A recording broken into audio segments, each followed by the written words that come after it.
Welcome to Horror Review Sunday, Horrific Review Sunday. Let's talk about Visiting Hours.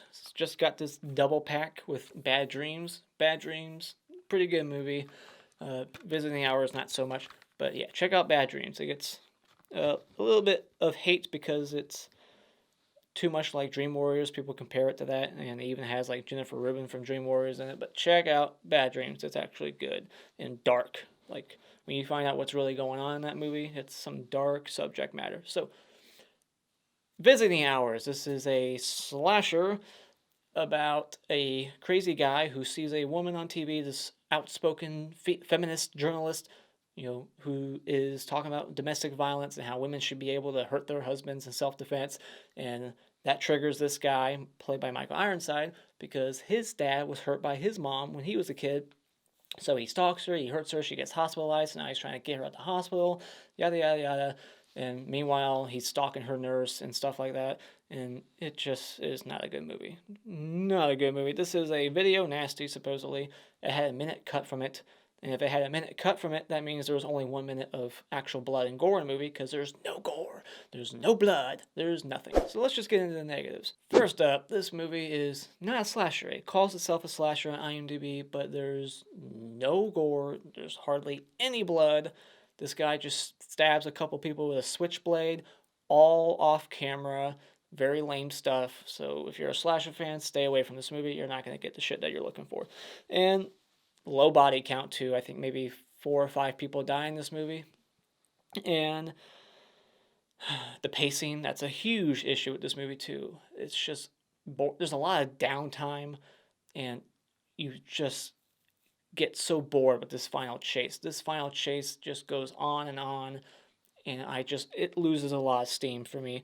It's just very long and boring. This movie's over an hour and 40 minutes, and it felt like it was 2 hours. And this hospital is way too empty. Like, you thought the hospital in Halloween 2 is empty. This one's way more empty. It's unrealistically empty for a huge hospital, the county general hospital, and there's like 1,000 cops all packed together on the first floor, and she's making dumbass decisions that make no sense. There's so many dumb decisions in this movie. I'm like, why are you doing this? Why wouldn't you do that?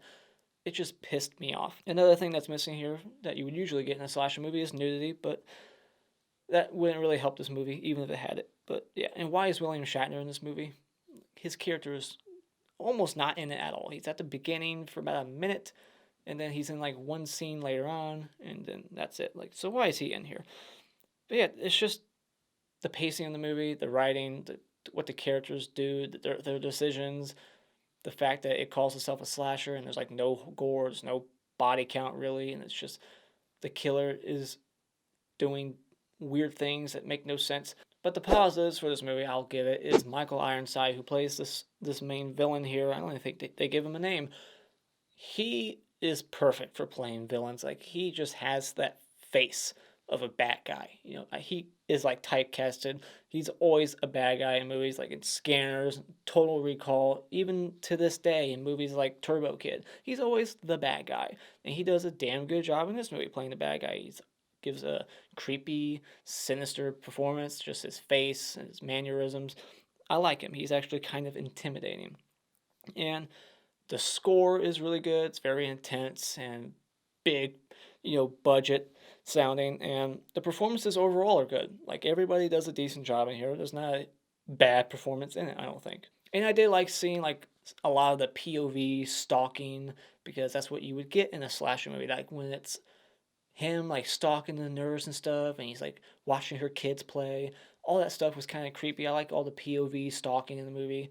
That's what made it feel like a slasher. But that's it. Final thoughts. This movie was just too boring. It lost a lot of steam in the second half. It went on way too long. I was just checking out of it. But the performances were great. But that's not enough to save this movie. So when it comes to Visiting Hours, do not visit this movie anytime soon, because it is wasted time. Let's get into the spoiler discussion. Tagline: so frightening you'll never recover.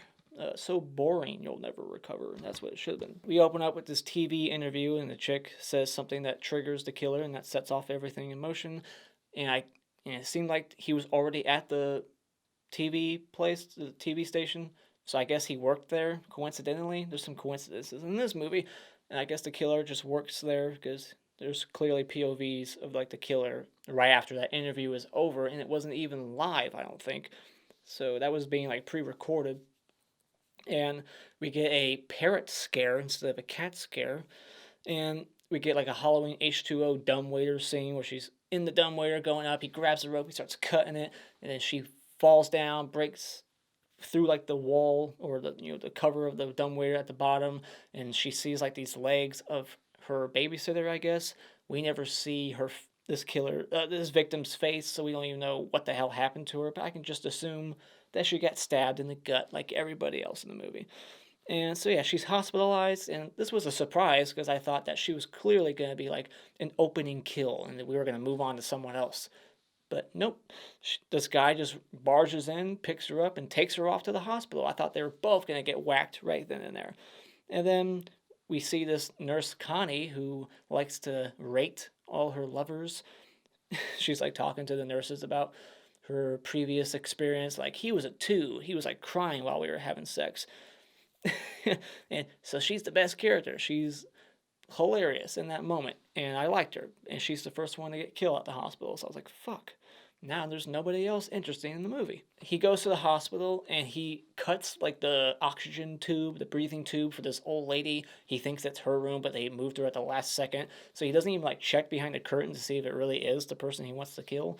He just cuts the tube, and then the old lady on the bed is like, having a hard time breathing, and she's like panicking. She's hitting the button. He's like taking pictures of her as she's like dying, which I thought was very mean spirited.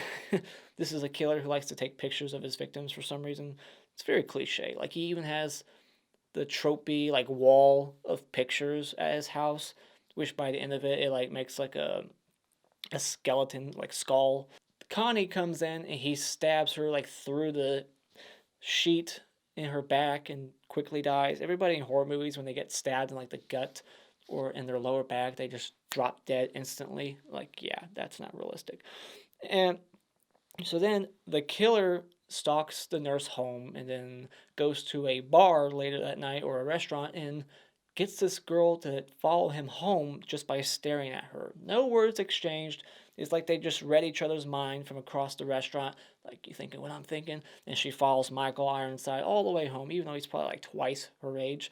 And this blonde chick who follows him home, she looks exactly very close to the actress Micah Monroe, if I'm saying that right. The actress from The Guest, which just came out like about 6 years ago in 2014. It can't be her because of the time of when that movie came out versus this, 82. But when I saw her, I was like, that looks just like, is this her mother? It looked almost identical to her. We see Axel from My Bloody Valentine playing a police officer. I thought that was kind of neat to see. And so then he's having like this very rough sex with her. He's like taking his switchblade. It's phallic. It's like his dick, and he's like taking it up her leg towards her vagina. Flips her around, and it cuts away. It cuts away a lot in this movie. We don't really see anything. They imply things, and they just cut away. We see like flashbacks a few times throughout where he's constantly like remembering what his dad was like, and his dad was like an alcoholic. Typical for serial killers. They always have the mean, drunk dad, just like Freddy Krueger and Freddy's Dead. He, if I'm remembering that right, yeah, Alice Cooper, he, was forcing alcohol down his throat as a kid and like rubbing dirt on his body. That was his idea of like being playful, and that was their bonding, I guess.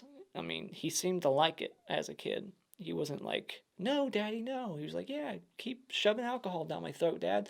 And then he has a memory of what his mom did to his dad. And he's like visiting his dad at a different hospital, and he's got like the burnt scars. Is this the same case that the woman's talking about on TV at the beginning, or is this like just a coincidence? We see the guy from Meatballs, I forget, Harvey Atkin, the actor. And the stress ball clearly is not working for Michael Ironside because he's killing people throughout, so it's not helping him with his stress. And he takes the stress ball, sticks it in the Meatballs guy's mouth, duct tapes his mouth, and then just quickly stabs him in his stomach off camera. He dies right away. Lame shit. And then the blonde girl who he had really rough sex with, he actually let her live. Thought that was interesting. I thought she would have died. And because of that, that comes back to bite him in the ass later on, because she goes to his house and like does some art to clown shit where she's like rubbing shit all over his walls. It looked like shit. It probably wasn't, but at first glance, it looked like brown, like chocolate. Like it looked, maybe it was chocolate. It looked like some like diarrhea shit. But some of it was like blood. Some of it might have been like lipstick. But she was like writing all kinds of words on his walls, and then she took the pictures of like all these murder victims and went straight to the hospital to tell the nurse about it instead of just going to the police right away. Like, here's what I found at this address. There's more photos there. Go check it out. Like, there's dumb decisions like that in this movie. You're like, okay, why would you do that? And then when she shows the nurse pictures of her, like, you're his next victim. This is what was in his closet. Instead of like going to the cops, she just goes straight home. Like, she tries to talk to the cops, but she's like in hysterics and she can't like fucking speak coherently. So she's like, oh, fuck it, and then just goes home. Like, she can't just go like, officer, here's what's happening. I just got a threatening phone call from the killer. There's somebody at my house. I need you to check it out. I think one of you 1,000 cops can go. Like, they have like the entire police force of this city at the hospital, and they can't just let one cop go to her house to help out. Bullshit. All she had to do was just be more clear with what she wanted. Instead, she's just like babbling. He's like, I can't understand it. And she's like, fuck it. I'll just go to my house on my own because I have so much confidence in me that I can take on this killer. She's such a stupid. Was that the same cop from Friday the 13th Part 5? I doubt it. But he kind of had his appearance. The one who's like, it's Jason Voorhees, the guy from Friday the 13th Part 5. You talking to me, Sheriff? So, yeah, the fact that she couldn't just get a cop to go to her house pissed me off. That was such a stupid scene. And what was with the scene where he, like, infiltrates the surgical staff? Like, he pretends like he's one of the surgeons, and he goes and he, like, messes with, like, the oxygen dials and stuff and the nitrous and puts her under while they do surgery on her. Why does she even need surgery? Like, all she got was a cut on her arm or some shit. Maybe I missed something. That fall was that bad? Come on, whatever. Why does she need surgery? And what the hell happened there? Like, why does it take like 3 fucking days for this killer to get close enough to her to actually kill her? He can't get her alone ever. He can't just kill her on day 1. It's just ridiculous. Why is he waiting so long? He's so unpredictable. What is he doing? He sucks as a killer. But what was the point of that scene? He just wanted to just fucking intimidate her, like, "Ooh, look, I'm on the staff. I'm gonna put you under and kill you in your sleep." Not. He doesn't do it. He just walks out. And then when he attacks the nurse at her house, and he stabs her in the gut, as always, and she doesn't die right away, so that's different, I guess. He like goes towards the babysitter and her children, and then like puts the knife on the staircase and walks out and leaves his switchblade in the nurse. Keep that in mind. And just leaves. He doesn't attack the children. I guess he's just after the one girl. But come on, this movie should have went for it. Have him attack the babysitter. Have him attack the children. Go for it. It's just lame. It plays it safe. This movie just plays it safe. There's hardly any tension in this film. You know the kids are going to make it out. And of course they do. And she must be spending a lot of money on babysitters, seeing as how she's constantly working like double shifts at the hospital, and she has like 2 kids under the age of 10 and no husband at home that we ever know of, or she never speaks of a husband. So she's just constantly spending money on babysitters like every fucking day. Then he goes home, he like tapes up his arm, takes like 2 fistfuls of pills, and then hurts himself, gets taken to the hospital. Smart, because they weren't just going to let him walk in at that point. They had all kinds of cops in the entrance of the place, so he had to get himself taken in as a patient. And he gets there at the same time as the nurse Sheila, and we get this very long, boring final chase. But I do like that he's like going room to room, hitting all the buzzers and like unplugging people in each room. Very mean. I don't think any of them died though, but whatever. Maybe they did, but we didn't really get to see that. And we get like a Halloween 2 chase here at the hospital, and just like on Halloween 2, he puts his knife through the elevator door and it shuts on his hand, and it doesn't open like a fucking elevator would.